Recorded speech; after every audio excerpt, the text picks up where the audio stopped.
This is Growing a Garden of Readers, a literacy night event for pre-K to second grade by Lisa Merrill.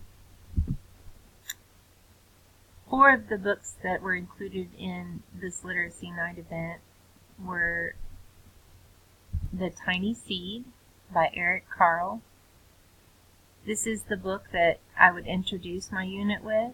It's the story of the journey a tiny seed takes and the struggles it goes through, and basically takes children through the life cycle of a plant in a fun and very colorful way.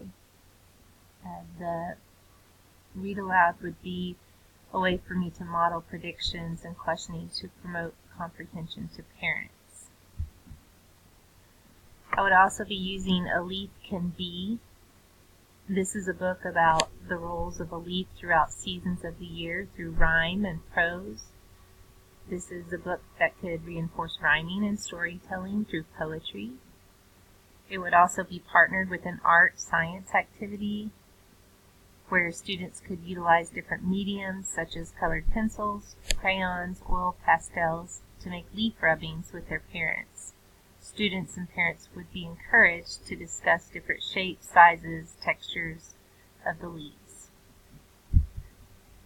I would also use From Seed to Plant, a Gail Gibbons nonfiction book, and this is an introduction to basic plant growth and reproduction, and includes a project at the end to experience the cycle from seed to plant.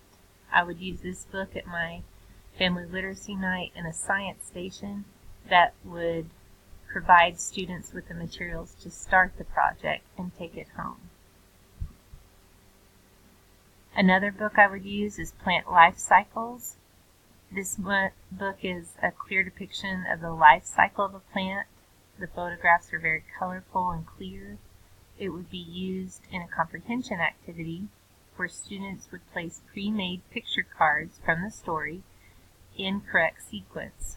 They could also complete a storybox sheet where they illustrate the sequence. This is a picture of the flyer that I would use to advertise the event, Growing a Garden of Readers, Come and Grow with a Good Book.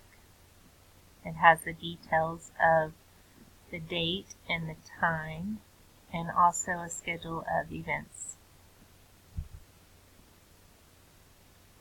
This is a copy of the bookmark, and I actually have 4 bookmarks on one page, so it could be copied and colored and then cut apart on cardstock. So this literacy night event promotes reading motivation and lifelong learning, in that the students will engage in reading in meaningful and fun ways. They will see reading for fun modeled by parents and volunteers, students and adults, and students will experience reading for meaning in a fun way. Event details. The students and parents would arrive and begin in a whole group together in our gymnasium for a short introduction with the library media specialist, where they would be shown how to read aloud in a short story, The Tiny Seed. And then there would be a short time to promote the library and the library program and give details on that, and then students and parents would be encouraged to break out into the rotations. So after the whole group, students would rotate through literacy stations. They would explore fiction, nonfiction, and digital resources and activities. The literature response that I planned for this project was that students would make a story ray in response to A Leaf Can Be, and the story rays would be displayed in the hallway outside of the library on giant sunshines on the wall. The community resource for this project was the Morris Community Garden Group, and they would come and bring supplies for students to be able to plant their own marigold seed in a cup after listening to I'm a Seed by Jean Marzolo. And students would also be invited to help at the community garden by weeding the beds or possibly helping another group to plant in their beds. And information would also be available for parents on how to adopt a bed.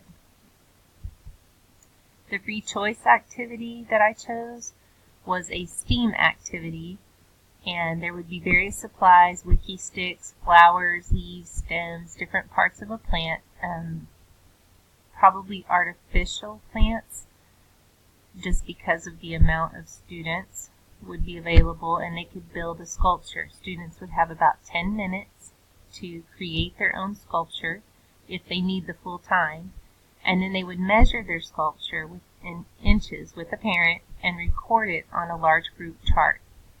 Students would also photograph their sculpture with an iPad, and the pictures would then be displayed outside the library and also on the large TV at the front entryway that scrolls through every day.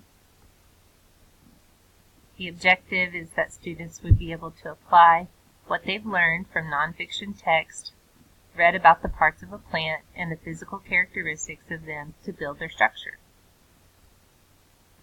Nonfiction books from original annotated bibliography as well as additional titles would be available for students to look at and explore or fact find to see what part of a plant would help in making a structure more stable. And this concludes my Literacy Night event.